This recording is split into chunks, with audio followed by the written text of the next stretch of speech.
Hey, what's going on, everybody? So I apologize about the Ghetto Fabulous vid, but I don't have my camcorder. It's not working right now, and I'm just gonna run this through the eyesight. So what I'm showing you right now is Little Big Planet PSP, specifically the create mode. A lot of reviews have been coming out, and they've been saying it's a pretty good game, but they really haven't touched base upon what we can expect in the create mode. So I'm going to go ahead and show you a couple different things, little differences, so on and so forth from the PS3 version. Alright, just like before, you have the moon. Alright, very similar. You can find the different craters, so on and so forth. You can actually edit copies so as well, make your levels copyable when you post them online. Let's go ahead and go into edit. Give this thing a little bit to load up.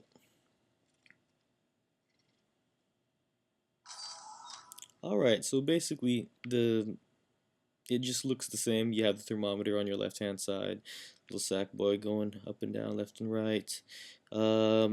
Control wise, in regards to rewinding and forwarding, it's the same exact thing. You press left for rewind, forward to or excuse me, right to go forward, up to pause and unpause, like so.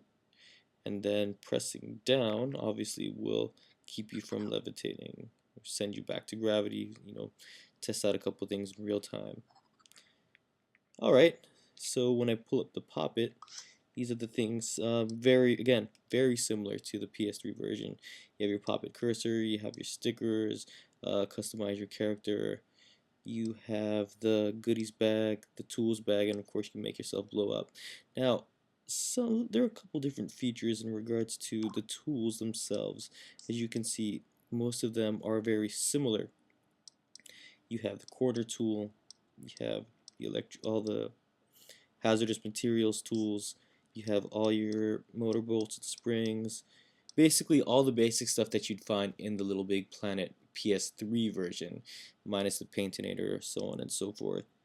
Alright, also you have all your switches, as you can see, score bubbles, cameras, jetpack, actually a different start gate. That's one thing. That's one thing I did forget to mention. You cannot flip objects as you would in the PS3 version. I will actually go over a couple of different things that have been omitted. Alright, the music. There's no int music, by the way, and instead of actually just picking a speaker, one speaker which represents all the sounds, they have individual sounds right here, as you can see, for the different types of sounds out there. There are no global settings. All you have are backgrounds. So again, just the game being transferred to the PSP, you should be expecting differences, obviously, in regards to the create mode. Again, PSP can only do so much, but I think Sony Cambridge did a very good job with the game and trying to translate what the PS3 version can bring onto the PSP. So back to the things that you can't do. Alright, one thing that you can't do, for example, if I can just pop it on correctly.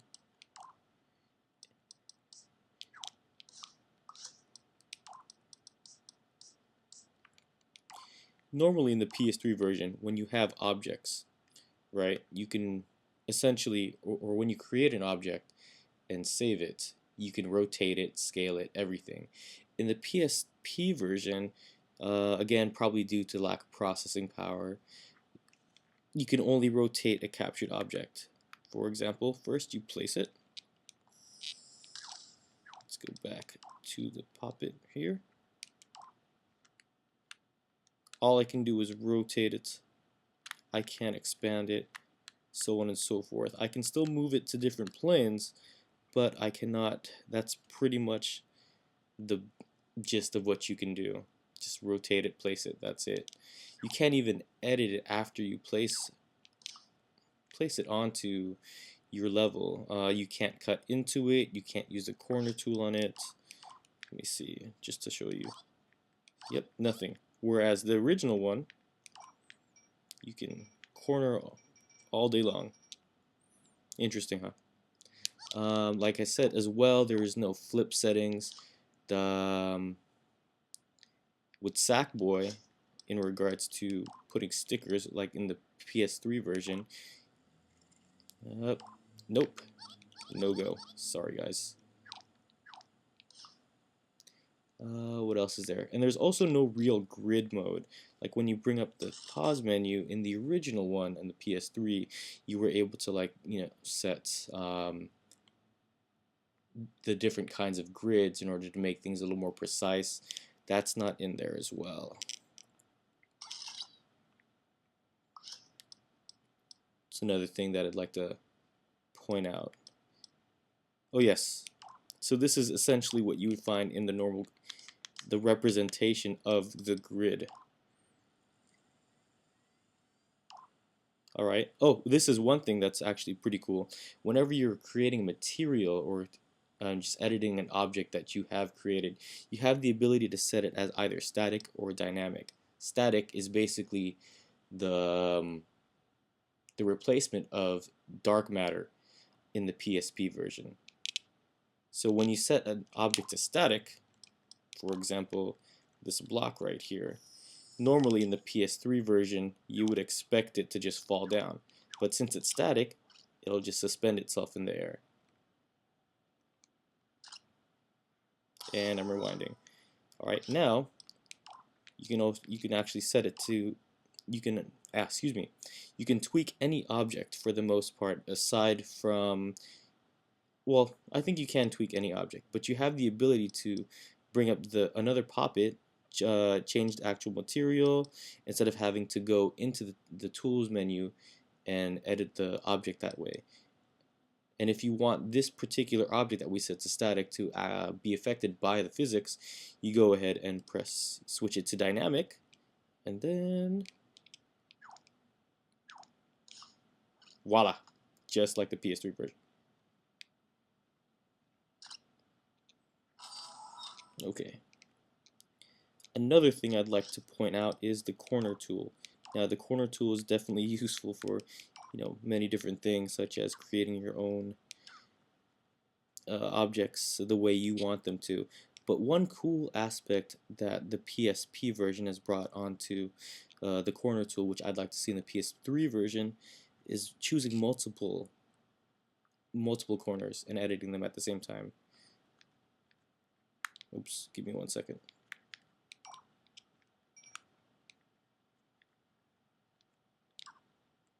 Whoa, yeah, so that's one pretty sweet thing that we got going on with the PSP version with the corner tool.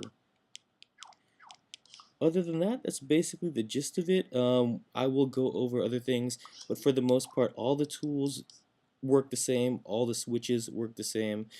Alright, one more thing I want to quickly point out before I run out of time is the way you actually set the materials when you start creating stuff.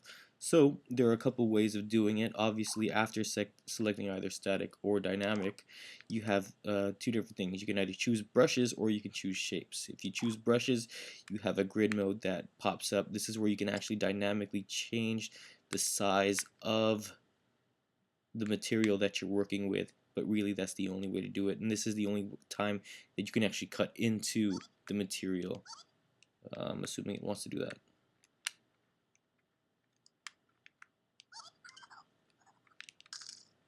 Like so. I don't know why it's not working, but yeah, I mean, these are one of the things that we have to deal with as creators when playing this one. Also, another way to do it is by using the shapes. Let me go ahead and rewind right quick. So let's go ahead and make a shape. It's kind of like similar how I did it with the other one. Oops, don't use a brush. Shapes. So just make a shape. Only after you actually place the thing, you can rotate it and scale it like so.